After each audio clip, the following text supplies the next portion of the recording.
Залилангийн гэмт хэрэг зөвхөн өнөөдөр Монгол улсад аюул болцоход байгаа зүйл биш. Цахим залилангийн гэмт хэрэг дэлхийг залгиж байгаа. За энэ тухай сэтгүүлч Хулангийн бичсэн нийтлэлээс иш татаж энэ нийтлэлээс зарим мэдээллийг та бүхэнд онцлон хуваалцъя. За тухайлх нь бол BBC агентлагийн нэгэн залилангийн тухай хийсэн нэвтрүүлэг байгаа. За энэ нэвтрүүлэгдгээр хятадын иргэн Чан Жиминий баривчилгаа түүний блог дээрх уянгын шүлэг, уянгын тэр нийтлэлүүдийг үзэгчтэй харж байна.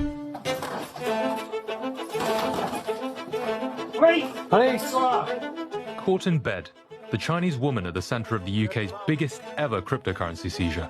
За тэрээр баривчлагдаад ингэж хэлсэн баг. За залилан бол технологийн асуудал биш юм аа. Залилан гэдэг бол сэтгэл зүйн тоглоом гэж тэрээр хэлсэн байна. За хятадын крипто хатан хаан Чан Жими гэж түүнийг бүр авгаалan дуудаж хочилдог байна. За тэр төгөргөөр шилжүүлээд бодох юм бол 23 их найд төгөргийг ахмадуудаас залилсан.